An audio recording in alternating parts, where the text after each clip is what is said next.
okay, here's a video that's going to confuse people. It's like, when is 10 marbles not equal to 10 marbles? Right?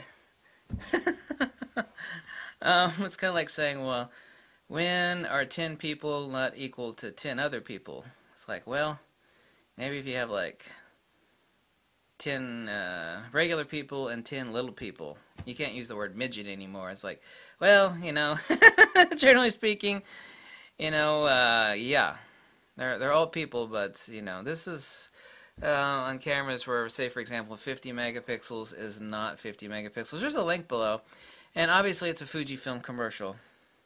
But it's by a woman as photographer. You know, she's borrowing the GFX camera. She doesn't really know what the hell's going on, but I mean, she's a good photographer, and she made a statement about the GFX. And this video is not really about the GFX, but this is about camera technology. And she says in this video, please click the link below. It's actually a really nice video. She's holding the GFX, she's using it, she's commenting on the images. She's like, it's not about the quantity of the pixels, but the quality. Someone probably told her to say this, by the way. It's not about the quantity of the pixels, but the quality. It feels richer and more real. It's like, well, yeah, damn, yeah. If you've seen a lot of images from the GFX, you'll, you know, it'll just blow your ass off. It's just mind-blowing. I mean, you take a portrait shot, the croppability is off the hook. The fact that you can zoom in on anybody's face and, like, damn, unfreaking believable. The micro contrast and the color saturation are incredible. Well, so where is 50 megapixels not equal to 50 megapixels? Let's talk about another 50 megapixels. Of course, the Fuji is 51.4. Let's say it's 50. This is where the pixel pitch and the native gain of the GFX sensor, for example, is far better. It has a lot bigger eyeballs, if you will, on the sensor. You have 861 square millimeters on a regular FX sensor, which is 36 by 24 millimeters. And you have 1,441 on a GFX sensor, which is 44 by 32.9. So the GFX is 1.7 times larger than a FX sensor. Well, 1.7, that's not much, yeah, but you're not talking about additive, so it's not literally 1.7 times larger so far as its effectiveness. It's like, well, it is 1.7 times larger, and this is what people don't get.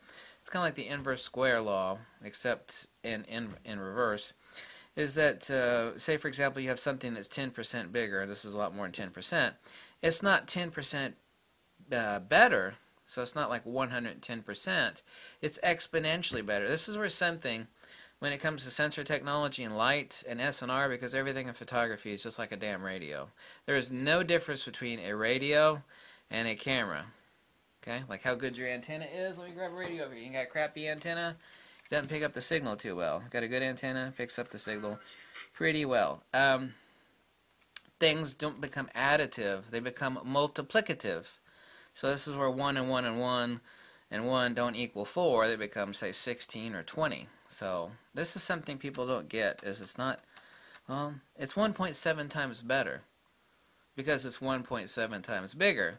No, it is 1.7 times bigger than an FX sensor, but it is a multiplicative of that FX sensor, and this is what nobody's made a video on YouTube, and it's really important. Like when you actually improve a radio antenna, and I'm a ham radio operator, so let's just make it really simple. I'll talk about a dipole or Yagi antenna. When you actually improve an antenna, say, by 50%, it's like, well, maybe your SNR becomes, becomes 150% of what it was before. No, it becomes exponentially better. Ham radio operators, scratch for the slightest little better gain on their antennas because it provides an exponential increase in the SNR, the signal noise ratio. So this Fuji chick that was probably told to say this, talking about the images being more rich and more real, that's called micro contrast, honey. For example, the 50 megapixel on the GFX is 5.3 micrometers.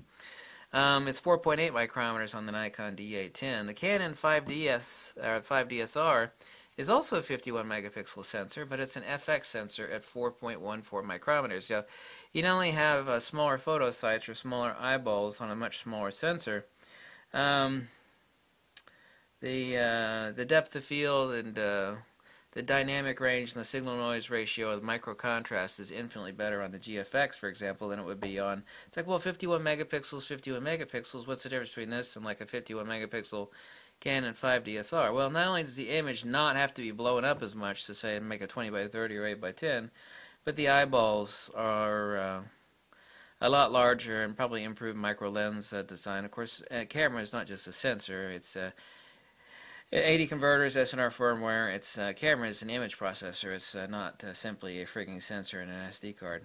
The Fuji X-T2, for example, has 9.8 stops of dynamic range. Nikon D810 has 10.6 stops.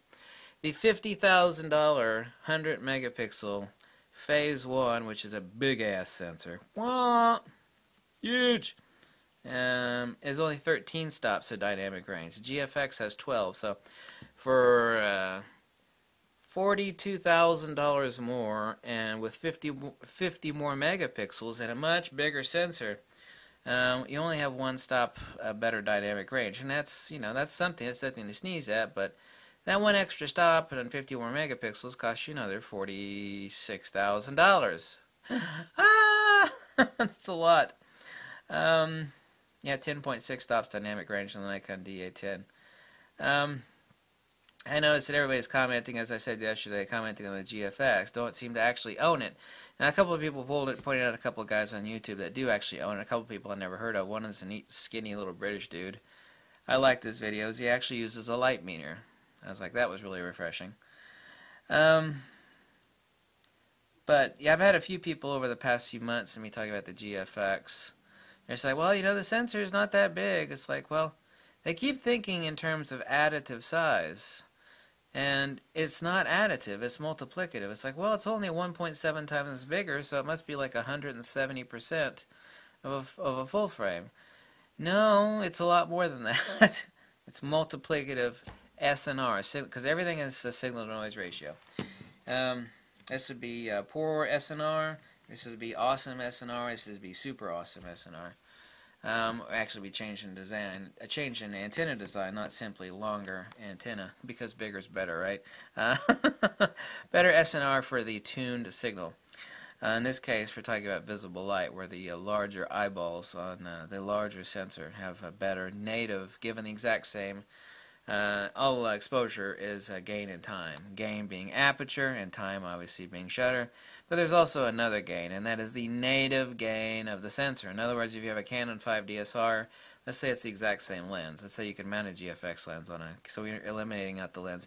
Same gain from the aperture, same time on shutter speed. You have a lot more micro contrast. That's why these images are popping like hell. And when you see the images, they are, they're mind-boggling.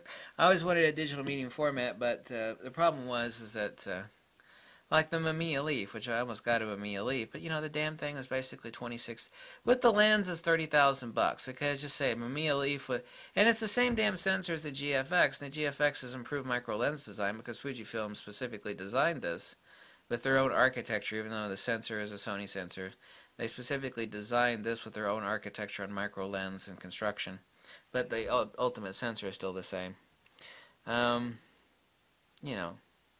Infinitely less, a lot less. It's like, well, this camera's expensive, and then I have to go, expensive compared to what? Compared to the other medium format cameras? Hell no. Hell no, it's not expensive. It is still an expensive camera, but comparatively, it's not, And you're going to do pro work, you should have some pro tools. But also, too, having a pro tool doesn't mean you're going to do pro work. That should be a motto. You do pro work, you should have pro tools, but no idiot should expect that you're going to have pro tools, you're therefore going to do pro work, duh.